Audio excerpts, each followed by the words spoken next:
गुरु प्यारी साध संगत जी, राधा स्वामी जी।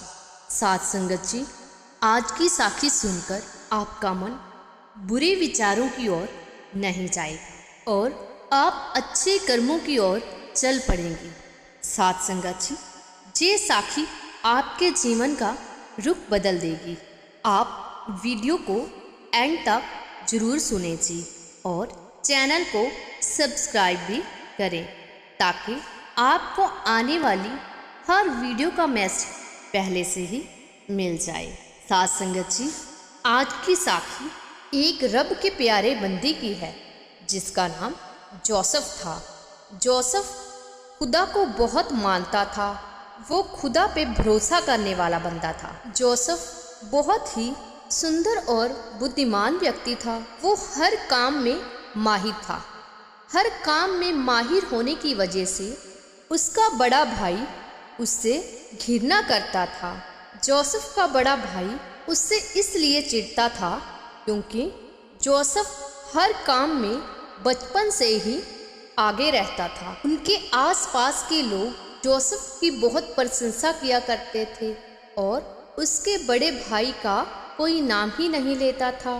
तो ये सोचकर जो जोसेफ का बड़ा भाई था उसे अच्छा नहीं लगता था। वो जोसेफ से नफरत करता था।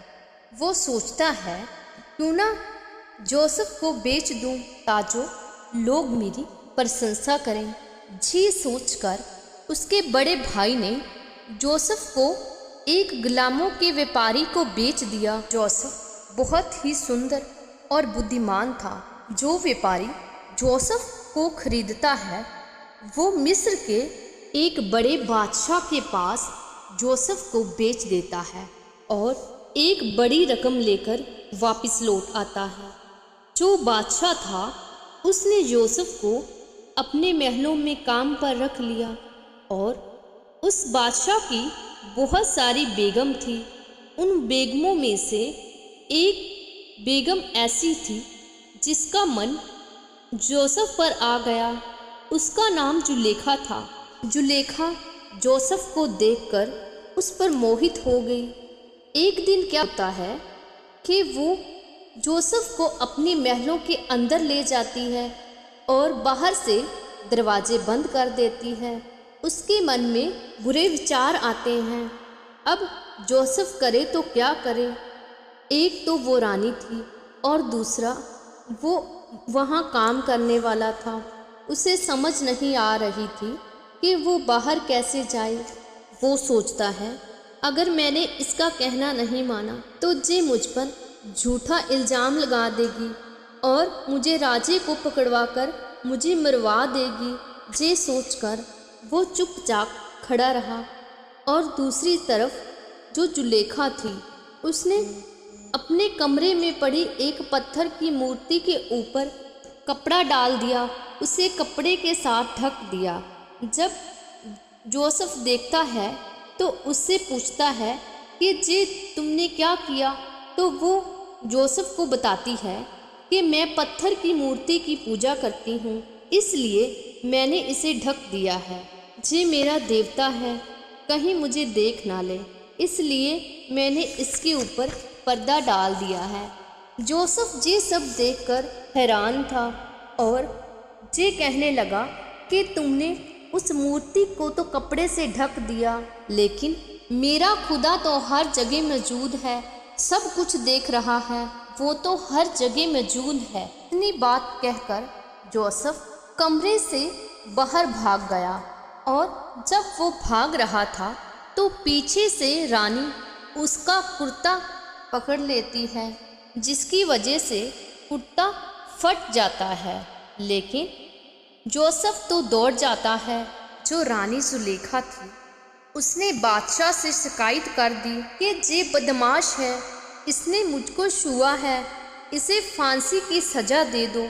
बादशाह दुविधा में पड़ गया कि रानी ने पहले तो ऐसी कोई शिकायत नहीं की, अब मैं क्या करूं। वो जोसेफ को बुलाता है और उससे पूछता है कि तुम सच सच बताओ कि क्या हुआ था। तो जोसेफ ने अपनी सारी बात सच सच बता दी कि क्या हुआ था। उसने बता दिया कि आपकी रानी ही गलत है। फिर बादशाह ने अपने वजीरों की सलाह ली तो उन्होंने कहा कि इसके लिए हमें एक पक्का सबूत चाहिए। बादशाह ने पूछा कि कैसा सबूत। उन्होंने कहा कि कुर्ता अगर आगे से फटा है तो जोसेफ की गलती होगी, अगर कुर्ता पीछे से फटा है तो रानी की गलती होगी। जब कुर्ते को देखा गया तो कुर्ता पीछे से फटा हुआ था तो उनको पता चल गया कि रानी की गलती थी। वो जोसेफ पर झूठा इल्ज़ाम लगा रही है। जोसेफ को उसी पल बादशाह ने छोड़ दिया और ये कहा कि तुम मेरे महल से कहीं दूर चले जाओ, इसके बाद मेरे महलों में कभी मत आना। और जोसेफ वहाँ से जान बचाकर वहाँ से दूर चला गया और जंगल में जाकर वो ईश्वर का शुक्राना करने लगा और उसकी भक्ति में लग गया। धीरे धीरे उसको खुदा का इश्क चढ़ता गया और वो भजन बंदगी में लीन हो गया। साथ संगत जी, तो ये थी उस रब के प्यारे बंदे की साखी। साथ संगत जी, जैसे उसने कहा कि मालिक हर जगह मौजूद है और बुरा कर्म नहीं किया, इसी तरह हमें भी अपने मन को समझाना चाहिए कि हमें बुरे कर्मों से बचना है, क्योंकि मालिक हर जगह मौजूद है और हमें हर पल देख रहा है। साथ संगत जी, ऐसी ही साखियाँ सुनने के लिए आप हमारे चैनल को लाइक, शेयर और सब्सक्राइब जरूर करें जी। साथ संगत जी, राधा स्वामी जी।